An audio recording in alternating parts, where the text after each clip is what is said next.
Quiero invitar a Eylon Levy a esta conversación, ex portavoz del Estado de Israel. Ahora te unes a nosotros. Muchas gracias por tu tiempo en esto. Hola, Alex. ¿Qué pasa? Quiero decir, desde ese día, hace 2 años, ¿verdad? Tantas cosas han cambiado y tanto de la narrativa ha cambiado, así como los hechos y las cifras. Pero en este día, ¿cómo reflexionas? Mira, han sido 2 años que se sienten como una década y se sienten como si hubiera sido un solo día largo sin fin. El 7 de octubre fue el peor día en la historia de Israel, invadidos por una organización terrorista que cometió atrocidades indescriptibles. Y no las repetiré en la radio por si hay niños escuchando, pero estamos hablando de los horrores más sádicos. Y nos arrastraron a una guerra, y nos arrastraron a una guerra mientras tenían rehenes inocentes. Al menos 20 rehenes vivos siguen atrapados en Gaza, los tienen bajo tierra, los están matando de hambre, los están torturando y además los está usando para pedir un rescate. Los está usando como moneda de cambio para intentar sobrevivir a la guerra que empezó, mientras amenaza con repetir lo del 7 de octubre una y otra vez. Así que hoy en Israel es un día en el que mucha gente revive el miedo y el trauma del 7 de octubre, pero también un día de optimismo cauteloso al escuchar noticias de que jamás podría, solo podría, estar a punto de aceptar un acuerdo que pondría fin a esta horrible guerra que comenzó hace 2 años y liberaría a esos rehenes. Sí, pero siempre hay un pero con esta organización, ¿verdad? Siempre aparentemente hay un pero. Y de nuevo, el tiempo lo dirá y aún así hay tanta celebración en todo el mundo. Quiero decir, incluso aquí en Canadá, en Toronto, Montreal, Columbia Británica, no creo que tenga que decírtelo, aunque no vivas aquí, que habrá celebraciones para los mártires, lo cual es obsceno. Y aún así, esto se ha normalizado mucho. ¿Cómo lo haces? ¿Cómo lo deshacemos? La masacre del 7 de octubre hizo que millones de personas en todo el mundo perdieran la cabeza. Las protestas contra Israel iniciaron como celebraciones de las acciones de Hamas.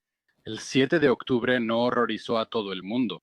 Inspiró a millones de personas que vieron a los violadores encapuchados de Hamas y los consideraron luchadores por la libertad, que vieron las atrocidades bárbaras de Hamas y las vieron como actos de liberación.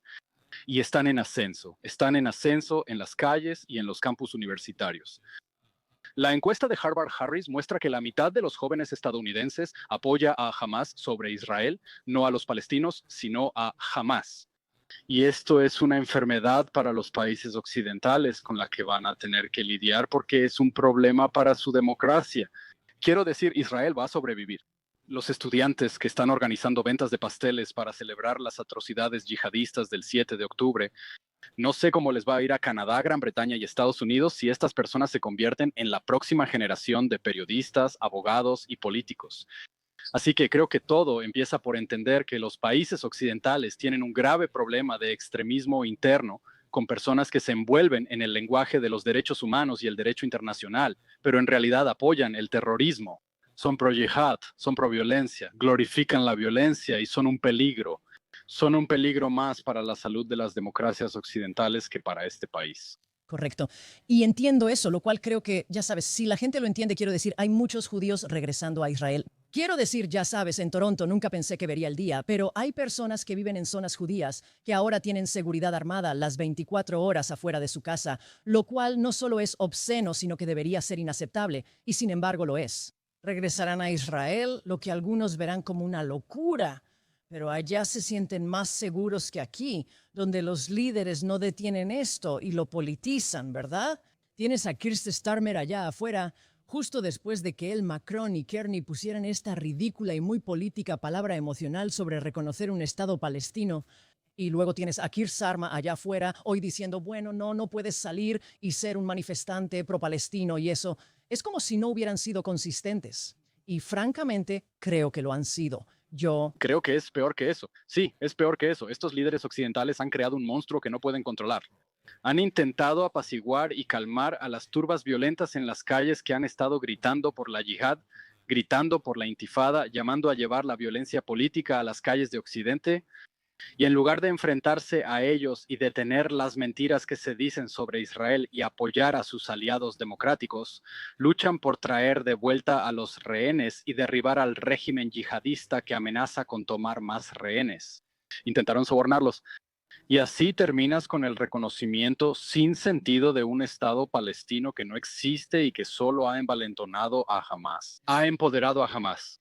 Ha llevado a Hamás a sentirse reivindicado en su decisión de iniciar esta guerra hace 2 años. Y si queremos una paz duradera y si queremos que prevalezca la cordura también en Occidente, esta guerra tiene que terminar con Hamás sabiendo que ha perdido y con este movimiento de protesta violenta en Occidente, sintiéndose aislado y a la defensiva y no sintiendo que ha logrado, mediante la violencia y la intimidación, asustar a la gente buena y común e intimidar a los gobiernos occidentales para que abandonen a un aliado en guerra y empoderen y envalentonen a los yihadistas.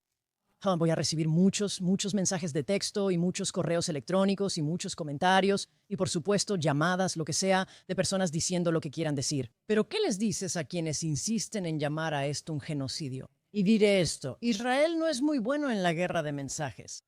Hamas es muy bueno en eso y han logrado reescribir muchas cosas. Pero ¿qué le dices a quienes dicen, bueno, yo nunca y por lo que sentía por Israel antes, ya no puedo defenderlo porque están llevando a cabo un genocidio? ¿Qué respondes a eso?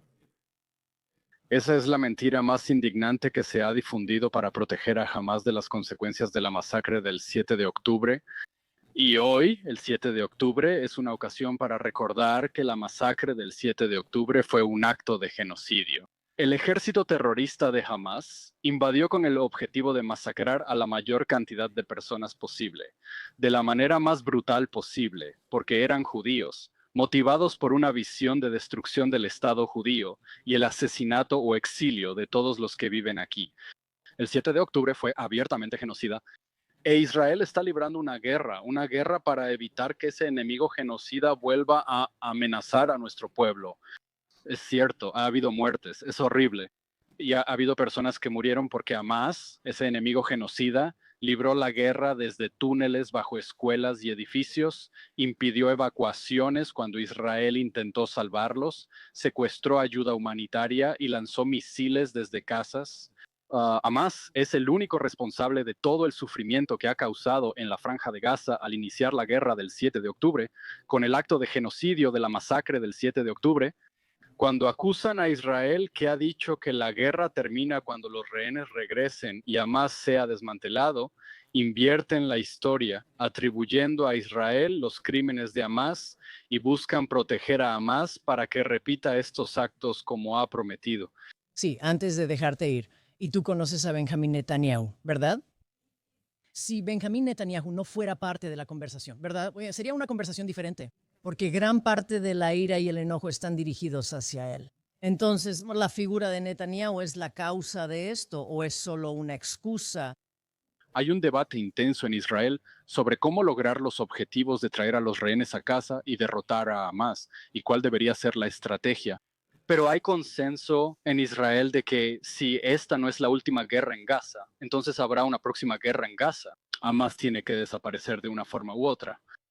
Y por eso, quien sea el líder de Israel en este momento tendría que preguntarse cómo deshacerse de una organización yihadista que está a solo unos cientos de metros de las casas de la gente dentro de Israel. Recordemos lo pequeña que es esta zona. La Franja de Gaza está a unos cientos de metros de las casas de la gente en Israel y este es el campo de batalla urbano más difícil de la historia. Creo que los canadienses han olvidado lo que Canadá hizo en Mosul y Raqqa. Para derrotar al Estado Islámico de Irak y Siria, que no tenía rehenes estadounidenses ni canadienses, no lanzaba cohetes a ciudades canadienses y no estaba justo al lado de hogares canadienses. Así que cualquier líder israelí tendría que enfrentar esa difícil cuestión del campo de batalla urbano que Hamas construyó como parte de su estrategia para tratar de que la gente muera frente a las cámaras, porque sabe que la cobertura mediática hace que Israel se vea mal, lo aísla y apoya la causa palestina. Sí, ha sido así. Sin embargo, aprecio mucho tu tiempo en este día y espero volver a hablar contigo. Te lo agradezco. Cuando quieras, Alex. Gracias. Buen trabajo, mamá y papá.